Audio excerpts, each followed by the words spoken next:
E com a vitória do Trump, diga, Megali. Não siga lá, depois eu falo. Terminamos o assunto pesquisa já? Eu só queria fazer uma consideração rápida. Então deixa eu fazer rapidamente aqui um apontamento. Se no Brasil as pesquisas dizem que os candidatos estão tecnicamente empatados e um deles ganha por 3 pontos de diferença, você diria que as pesquisas erraram, Carla? Elas... Não. Fale mais. 3 pontos. 3 pontos. Estão coladinhos ali, um no outro. Tá. É essa a diferença entre Donald Trump e Kamala Harris. Mas, sempre tem um mas, o sistema americano não é o sistema brasileiro.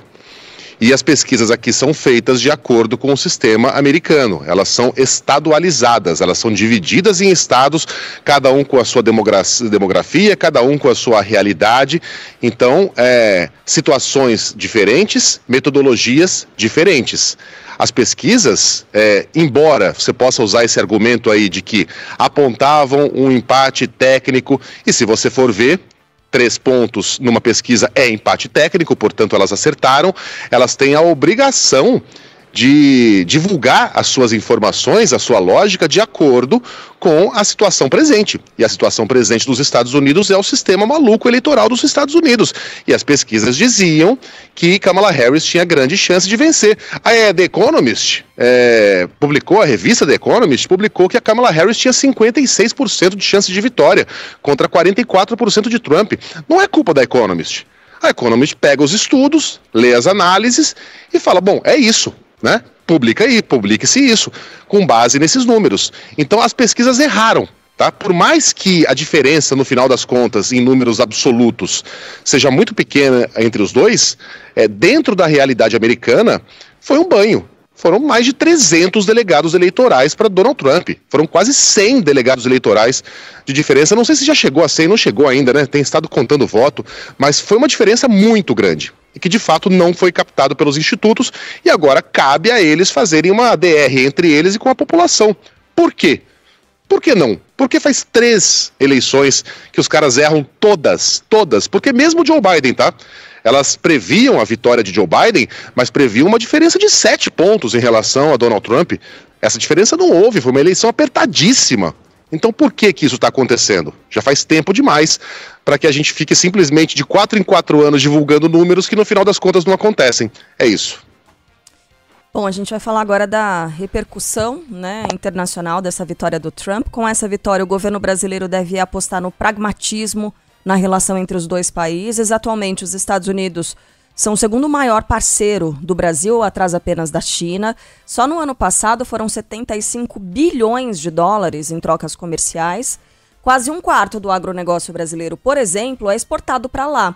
A indústria de transformação, que tem um valor agregado maior, né, porque vende produtos mais sofisticados, tem nos americanos o principal destino do mundo, cerca de 30 bilhões de dólares. Por essa razão, o Palácio do Planalto e o Itamaraty, por lá, né, os ministros afirmam que a vitória do republicano não deve mudar as relações econômicas entre os dois países. O ex-embaixador do Brasil em Washington, Rubens Barbosa, levanta preocupações sobre possíveis medidas protecionistas de Donald Trump. Se ele implementar as políticas que ele está pregando, né, sobretudo o aumento das tarifas, você vai ter um protecionismo exacerbado no mundo.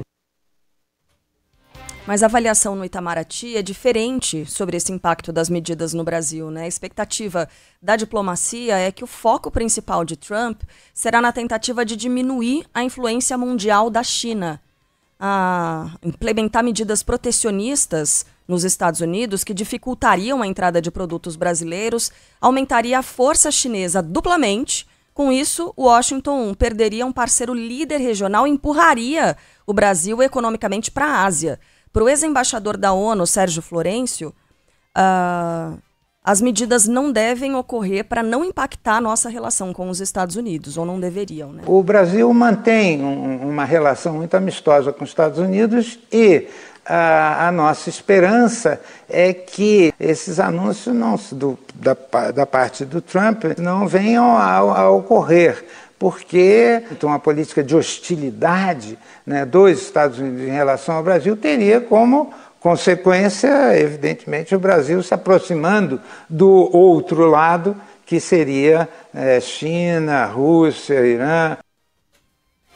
O governo também aposta que as promessas de Donald Trump de isolacionismo e barreiras comerciais são mais da retórica de uma campanha acirrada do que da realidade. Essas medidas dificilmente sairiam do papel e teriam reflexos na economia brasileira.